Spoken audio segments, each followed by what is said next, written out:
بسم الله الرحمن الرحيم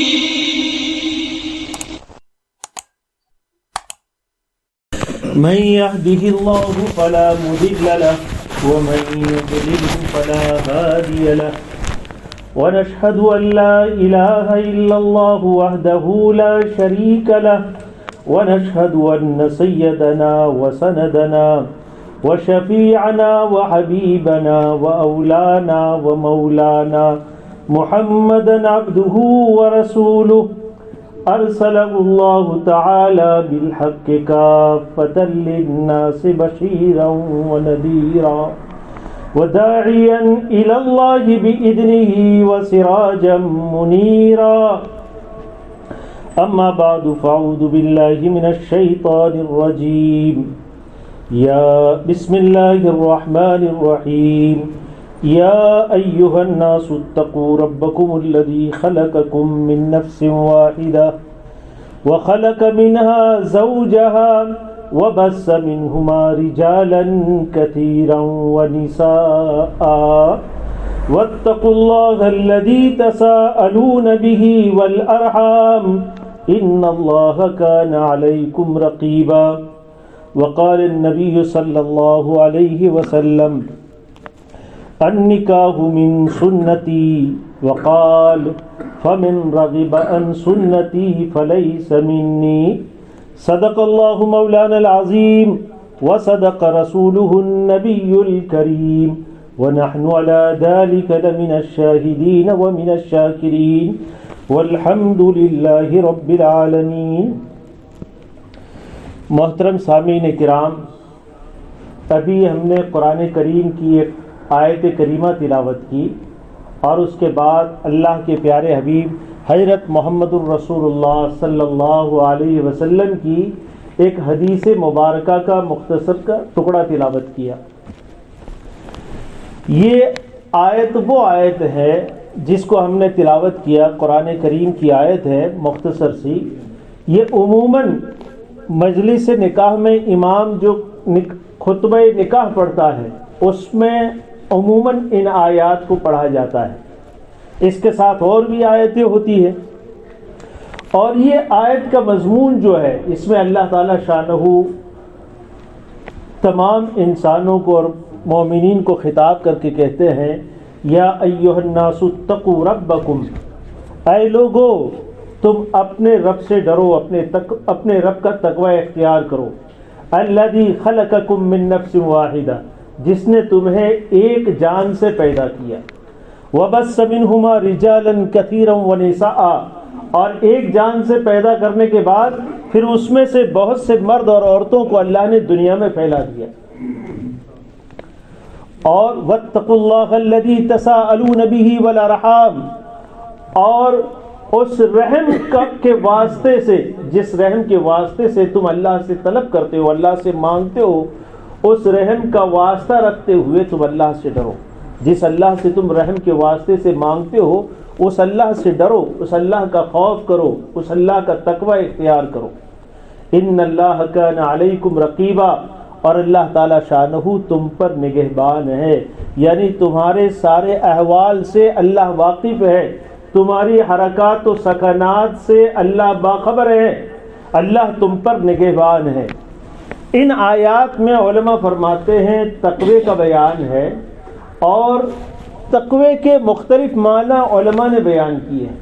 جیسے ہم نے ابھی اس کا ترجمہ کیا، تقوی یعنی ڈر، اللہ کا ڈر پیدا کرو، اللہ کا خوف پیدا کرو۔ اب ایک ڈر تو وہ ہوتا ہے کہ جس ڈر کی وجہ سے آدمی میں وحشت پیدا ہوتی ہے، جیسے موذی جانور کا ڈر کہ بھئی اس سے تکلیف ہوگی تو آدمی ڈر کر اس سے دور رہتا ہے۔ کوئی شریر انسان کا ڈر کہ بھئی اس سے بچنے کی آدمی کوشش کرتا ہے، لیکن یہاں ڈر سے وہ ڈر مراد نہیں ہے جس سے انسان میں توقع اور تنفر پیدا ہو، بلکہ یہاں ڈر سے مراد وہ ڈر ہے جس سے آدمی میں قرب پیدا ہو، جس سے آدمی میں محبت پیدا ہو، وہ ڈر مراد ہے جو مقتضی محبت ہو۔ اللہ کا ڈر پیدا کرو، ایسا ڈر جو تمہارے دلوں میں اللہ کی عظمتوں کو قائم کر دے۔ اللہ کی بڑائی کو تمہارے دلوں میں پیدا کر دے، اور وہ عظمتیں اللہ کی اور وہ اللہ کی بڑائی جو اس ڈر کے نتیجے میں تمہارے دلوں میں پیدا ہو، پھر وہ تمہیں اللہ کے حکموں پر عمل کرنے کے لیے مجبور کر دے۔ ایسا ڈر یہاں مراد ہے۔ ڈر کے معنی یہاں وحشت نہیں ہے، ڈر کے معنی یہاں نفرت نہیں ہے، ڈر کے معنی یہاں متنفر ہونا نہیں ہے، بلکہ یہاں ڈر سے مراد محبت ہے۔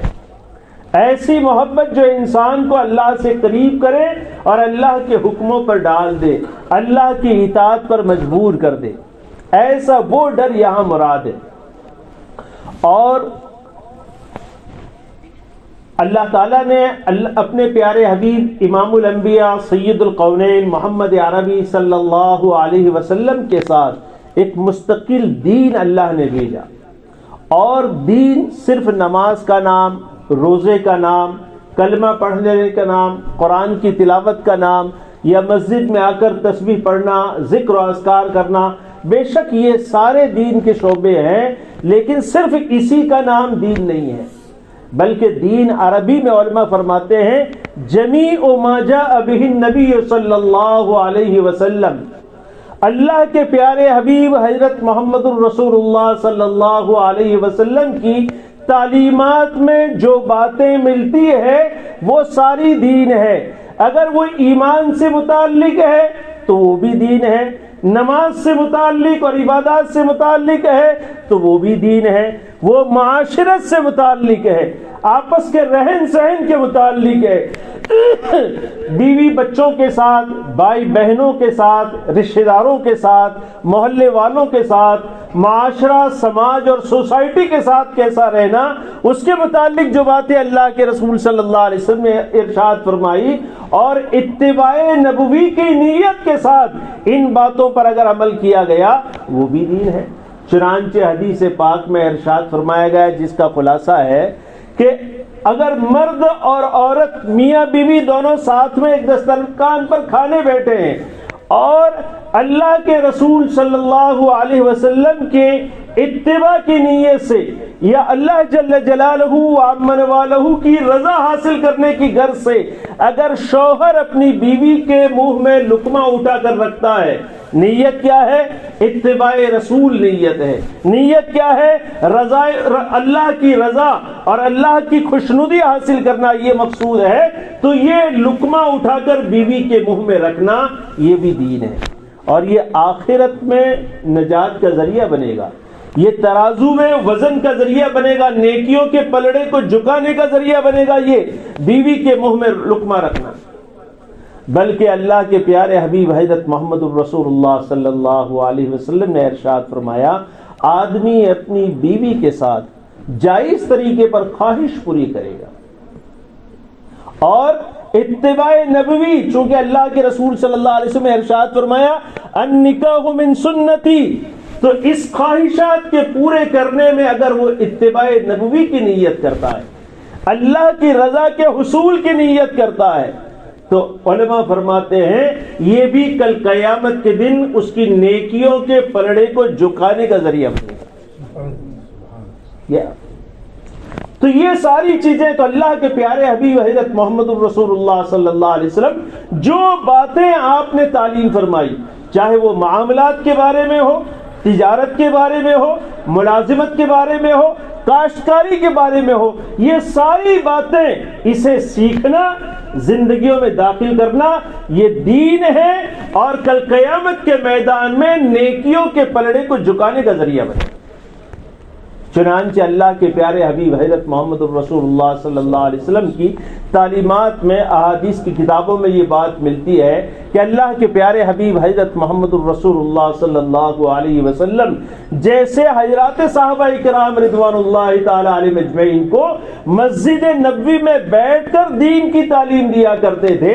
امام الانبیاء سید القونین محمد عربی صلی اللہ علیہ وسلم اپنی امت کے افراد کو دین سکھانے کے لیے بازار میں گشت کیا کرتے ہیں۔ اور وہ گشت، ایک تو آج ہم گشت لے کر نکلتے ہیں کہ بھائی چلو جو لوگ نماز میں نہیں آتے نماز کے لیے آ جاؤ، مسجد میں بیان ہے بیان سننے آ جاؤ، اجتماع ہے اجتماع میں آ جاؤ، ایک گشت تو ہمارا یہ ہے لیکن اللہ کے پیارے حبیب حضرت محمد الرسول اللہ صلی اللہ علیہ وسلم کا جو گشت ہوتا تھا وہ تجارت کی منڈیوں میں آپ جاتے، ملازمین کے پاس جاتے اور انہیں ملازمت کا دین سکھلاتے، تاجروں کو تجارت کا دین سکھلاتے تجارت کی منڈیوں میں جا کر۔ چنانچہ ایک واقعہ ہے حدیث کی کتابوں میں کہ ایک موقع پر اللہ کے پیارے حبیب حضرت محمد الرسول اللہ صلی اللہ علیہ وسلم اناج کی منڈی میں تشریف لے گئے۔ وہاں آپ نے دیکھا کہ ایک تاجر نے اناج کا ڈھیر لگا رکھا ہے اور کھڑے رہ کر وہاں ڈھیر کے پاس کھڑا ہے اور تجارت کی آواز دے رہا ہے۔ اللہ کے پیارے حبیب حضرت محمد الرسول اللہ صلی اللہ علیہ وسلم اس تاجر کے پاس تشریف لے گئے۔ آپ نے اس ڈھیر میں اپنا دست مبارک داخل کیا۔ جب دست مبارک ڈھیر کے اندر داخل ہوا تو پتہ چلا کہ اوپر سے تو غلہ سوکھا ہے اور اندر غلہ گیلا ہے۔ امام الانبیاء سید القونین محمد عربی صلی اللہ علیہ وسلم نے دریافت کیا کہ بھئی یہ کیا بات ہے، باہر تو غلہ سوکھا نظر آ رہا ہے اور اندر سے غلہ گیلا ہے، یہ کیا کر رکھا ہے تم نے؟ اس نے عرض کیا یا رسول اللہ صلی اللہ علیہ وسلم، رات بارش ہو گئی تھی، غلہ بھیگ گیا، میں نے تھوڑا سا سوکھا غلہ اوپر ڈال دیا تاکہ یہ بک جائے۔ اگر گیلا غلہ ہوتا، پانی والا غلہ ہوتا، بارش کے اثرات والا غلہ ہوتا تو وہ بک نہیں سکتا تھا، تو میں نے اس لیے اوپر سوکھا غلہ ڈال دیا تاکہ یہ غلہ بک جائے، میری تجارت میں مجھے نقصان نہ ہو۔ امام الانبیاء سید القونین محمد عربی صلی اللہ علیہ وسلم نے ارشاد فرمایا من غش فلیس منا، بھئی دھوکے باز آدمی ہمارا آدمی نہیں ہو سکتا، ہماری جماعت میں نہیں ہو سکتا۔ اور علماء فرماتے ہیں لیس منا کا کیا مطلب ہے؟ صرف میرا آدمی نہیں ہے یعنی مسلمان تو ہو سکتا ہے، میرا نہیں ہے؟ نہیں، علماء فرماتے ہیں لیس منا کا مطلب محمد عربی صلی اللہ علیہ وسلم جب کسی بات کے بارے میں لیس منا ارشاد فرماتے ہیں، اس کا مطلب یہ ہے کہ دھوکہ دینے والا شخص مسلمان نہیں ہو سکتا، دھوکہ دینے والا شخص محمد عربی صلی اللہ علیہ وسلم کا امتی نہیں ہو سکتا ہے۔ اب آج دوستو ہم اپنی تجارتوں پر، اپنے معاملات پر، اپنے آپس کے تعلقات پر، اپنے رشتہ داریوں پر نظر ڈالیں کہ ان چیزوں کو کہ بھئی بات بنا کر اپنی بات نکال لینا، بات کچھ بھی بنا کر اپنا سودا کر لینا، اپنی تجارت کو کامیاب بنا دینا، یہ ساری چیزیں آج ایسی ہے جسے انسان مسلمان معمولی سمجھ رہا ہے،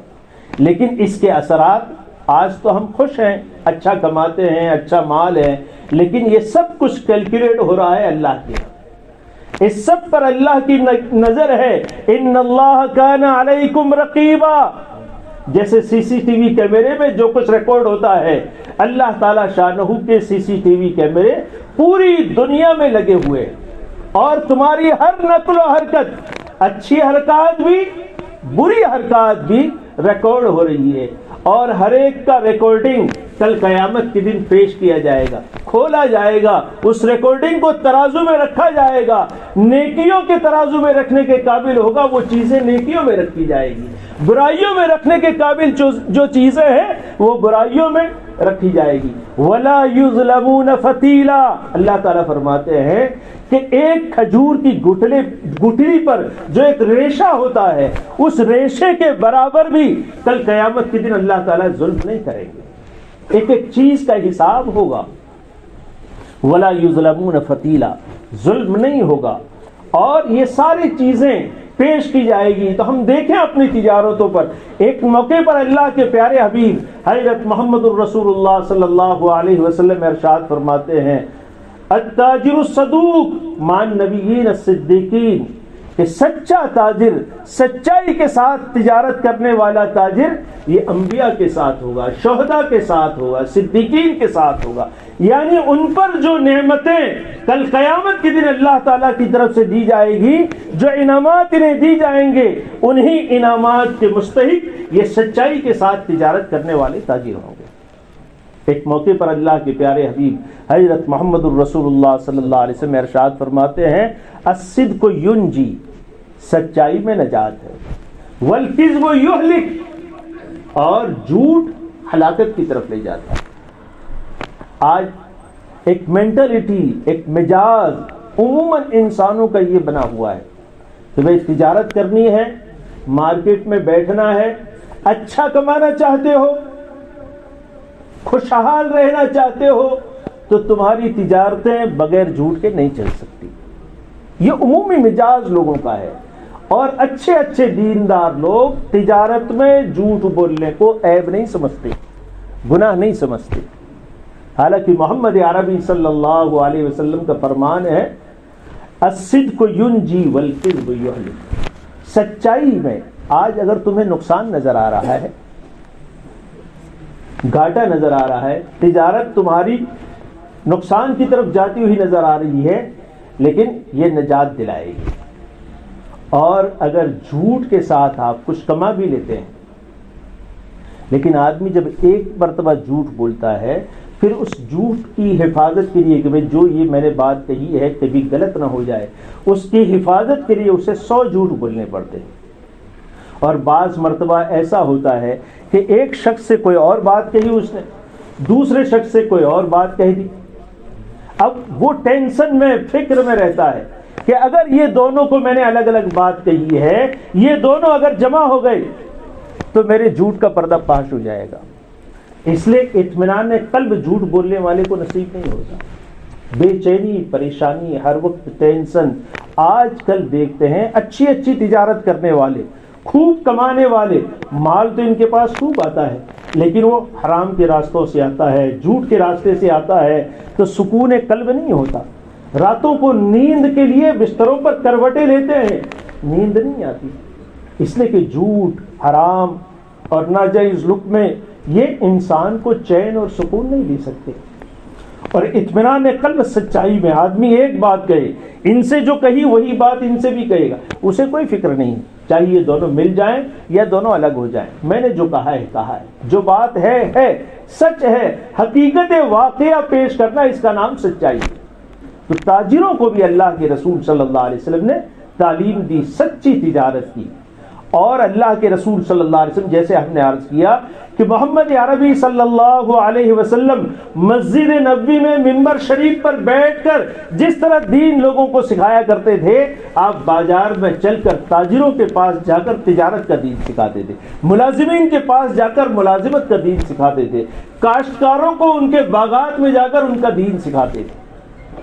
تو دوستو، جمیع ما جاء بہ النبی صلی اللہ علیہ وسلم، محمد عربی صلی اللہ علیہ وسلم کی مکمل تعلیمات پر عمل کرنے کا نام دین ہے۔ صرف نماز پڑھ لی، روزہ رکھ لیا،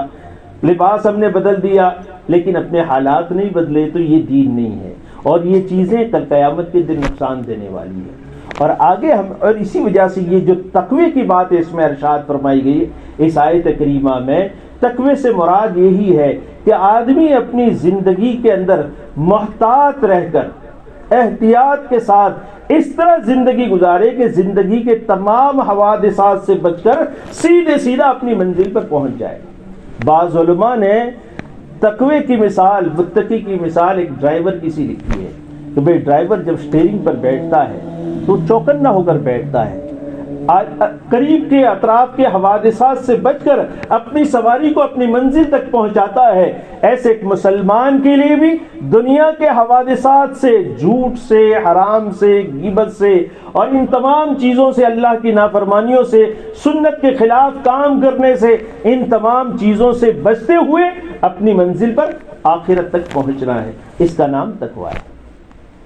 اور آگے اللہ کے رسول صلی اللہ علیہ وسلم کی ایک حدیث ہم نے تلاوت کی۔ یہ حدیث پاک بھی عموماً مجلس نکاح میں پڑھی جاتی ہے۔ ایک بات تو اللہ کے رسول صلی اللہ علیہ وسلم یہ ارشاد فرماتے ہیں، النکاح من سنتی، کہ نکاح میری سنت ہے۔ صرف نکاح ہی نہیں، بے شمار سنتیں ہیں رسول اللہ صلی اللہ علیہ وسلم کی، لیکن کسی خاص موقع پر اللہ کے پیارے حبیب حضرت محمد رسول اللہ صلی اللہ علیہ وسلم نے یہ بات ارشاد فرمائی، النکاح من سنتی۔ آگے دوسری بات ہے دوستو، یہ کہنے میں تو معمولی سا جملہ ہے، لیکن اس میں بڑی سخت بات اللہ کے رسول صلی اللہ علیہ وسلم نے ارشاد فرمائی، بڑی سخت بات، بلکہ اس میں تنبیہ ہے اس میں تائید ہے، تاکید ہے، اور یوں سمجھیے اپنی گجراتی زبان میں اس میں اللہ کے رسول صلی اللہ علیہ وسلم نے سخت الفاظ میں ایک ایک امتی کو ٹھپکا دیا ہے. بہت سخت الفاظ ہے، دیکھنے میں معمولی ہے. فمن رغب عن سنتی فلیس منی، جیسے وہاں من غش فلیس منا ارشاد فرمایا تھا، یہاں فرماتے ہیں فمن رغب عن سنتی فلیس منی. جو شخص میری کسی ایک سنت سے بھی روگردانی کرے گا، کسی ایک سنت کے ادا کرنے میں بھی سستی کرے گا، کوئی اپنی زندگی کا ایک عمل بھی میری سنت کے خلاف کرے گا. آپ نمازیں پڑھتے ہیں، روزے رکھتے ہیں، جماعتوں میں جاتے ہیں، مسجد میں اول صف میں آتے ہیں، لیکن کسی نہ کسی سنت کو اہانت کے ساتھ چھوڑ دیتے ہیں. اللہ کے رسول صلی اللہ علیہ وسلم ارشاد فرماتے ہیں لیس منی، وہ شخص میری امت میں سے نہیں ہے، وہ مسلمان نہیں ہے جو محمد الرسول اللہ صلی اللہ علیہ وسلم کی سنت کو چھوڑ کر زندگی گزارے. بعض حضرات کیوں کہہ کر اسے کہ بھئی یہ سنت ہی تو ہے، فرض تو نہیں ہے. مثلا بہت سی مرتبہ آدمی مسجد میں آتا ہے، دینداری کے ساتھ پابندی کے ساتھ نماز پڑھتا ہے، لیکن لباس سنت کے مطابق نہیں ہوتا. ارے کرتا پائجامہ سنت کے لباس مطابق لباس پہنا بھی ہے، لیکن ٹخنوں سے نیچے ہوتا ہے. امام الانبیاء سید القونین محمد عربی صلی اللہ علیہ وسلم ٹخنوں کے نیچے لباس پہننے والوں کے سلسلے میں صاف طور پر ارشاد فرماتے ہیں من جر ازارہ، کہ جو شخص اپنی ازار کو ٹخنوں سے نیچے لٹکائے گا وہ سیدھا جہنم میں، اس کا ٹھکانہ جہنم میں ہے. صاف لفظ، اس میں کوئی دو باتیں نہیں کہ بھئی یہ ہے تعویل، یہ تعویل، سیدھے سیدھے الفاظ ہیں. جس کی ازار ٹخنوں سے نیچے ہوگی یہ سیدھا جہنم میں ہے. اب آپ دیکھیں کتنے نوجوان ہمارے ہیں، مخلص ہیں، اچھے ہیں، پابندی ہے نمازوں کی، پہلی صف میں آ کر پڑھتے ہیں، لیکن ٹخنوں سے نیچے ازار ہے. یہ لباس عام ہے، اسے کوئی عیب تک نہیں سمجھتا. رسول اللہ صلی اللہ علیہ وسلم کے یہ الفاظ یاد رکھیں دوستو، لیس منی، سنت کی کے سلسلے میں بے رغبتی کرنے والا، سنت کو چھوڑنے والا میرا امتی نہیں ہے، وہ مسلمان نہیں ہے. یہ دوستو آج کی بات ٹھیک ہے، یہاں کسی بھی طرح ہم نے گزار لیا، کل قیامت کے میدان میں امام الانبیاء سید القونین محمد عربی صلی اللہ علیہ وسلم اگر کسی کے بارے میں کہہ دے یہ میرا امتی نہیں ہے، دوستو کہاں جائے گا؟ کون سا ٹھکانہ ہوگا؟ کون اسے وہاں بچا سکے گا؟ کون بچا سکتا ہے؟ ایک دوستو عمومی مرض، عمومی بیماری، مسجدوں میں بغیر ٹوپی آنا ہے. اور بہت سے کہتے ہیں کہ بھائی ٹوپی فرض نہیں ہے. بالکل فرض نہیں ہے، بغیر ٹوپی کی نماز ہو جائے گی، اس سے بھی انکار نہیں ہے. لیکن محمد عربی صلی اللہ علیہ وسلم کی زندگی کو اٹھا کر آپ دیکھیں، کوئی ایک واقعہ، مسجد یا نماز تو دور ہے، بازار میں محمد عربی صلی اللہ علیہ وسلم بغیر ٹوپی کے دیکھے گئے ہوں، اور کسی ایک ادنا صحابی نے اسے بیان کیا ہو، یا کوئی ایک ضعیف روایت میں یہ چیز موجود ہو کہ محمد الرسول اللہ صلی اللہ علیہ وسلم کو فلاں صحابی نے بازار میں بغیر ٹوپی کے دیکھا، نہیں ملتا دوستوں. ایسی بہت سی چھوٹی چھوٹی بہت ساری باتیں ہیں، ٹخنوں کے نیچے اظہار ہونا، اور اسی طریقے سے داڑھی کا مسئلہ ہے، اور بہت سارے مسئلے ہیں. ایک اور مرض اور بیماری، آستین، آدھی آستینوں میں آ کر نماز پڑھنا. محمد عربی صلی اللہ علیہ وسلم کے سلسلے میں آپ کی جو زندگی ہے، آپ نے اپنا لباس جو پہنا ہے، اور حضرت رسول اللہ صلی اللہ علیہ وسلم کا لباس جو بیان کیا گیا ہے روایات میں، احادیث میں، کہیں نہیں ملتا کہ نماز تو درکنار، مسجد تو درکنار، بازار میں یا عام مجلس میں، اپنے گھر میں رسول اللہ صلی اللہ علیہ وسلم آدھی آستین کا لباس پہن کر بیٹھے ہوں، اور کسی نے اسے بیان کیا ہو، کسی روایت میں یہ بات نہیں ملتی. اسی وجہ سے علماء نے آستین، آدھی آستین والے لباس میں نماز ہو جائے گی، لیکن علماء نے اسے مکروہ لکھا ہے، خلاف سنت ہونے کی وجہ سے. اس لیے دوستو یہ چھوٹی چھوٹی باتیں ہیں، لیکن رسول اللہ صلی اللہ علیہ وسلم کی یہ سخت الفاظ ہیں. دیکھیے آپ بہت سے حضرات، یہ ضروری نہیں ہے کہ آپ کرتا پائجامہ ہی پہنیں، آپ جنس پہنیں، ٹی شرٹ پہنیں، شرٹ پہنیں، جو آپ کی مرضی، جو آپ کو اچھا لگے، لیکن کم سے کم اس ضابطے کے مطابق اس لباس کو پہنیں جو ضابطہ محمد الرسول اللہ صلی اللہ علیہ وسلم سے ثابت ہے۔ یہ ہم نہیں کہتے کہ آپ کرتا پاجامہ ہی پہنیں، آپ کی جو طبیعت چاہے پہنیں، لیکن ضابطہ خیال رکھیں محمد عربی صلی اللہ علیہ وسلم کا کیا ہے، اس کے مطابق پہنیں۔ آپ یہ پہنتے ہیں آپ کامیاب ہیں، اور اس سے ہٹ کر کتنا اچھا لباس آپ پہنتے ہیں، ظاہر میں آپ کتنے اچھے نیک اور بڑے انسان معلوم ہوتے ہیں، لیکن محمد عربی صلی اللہ علیہ وسلم کی زندگی سے ہٹ کر آپ کی زندگی ہے، کسی ایک سنت کے بارے میں بھی آپ نے بے رغبتی کی ہے، رسول اللہ صلی اللہ علیہ وسلم فرماتے ہیں فلیس منی،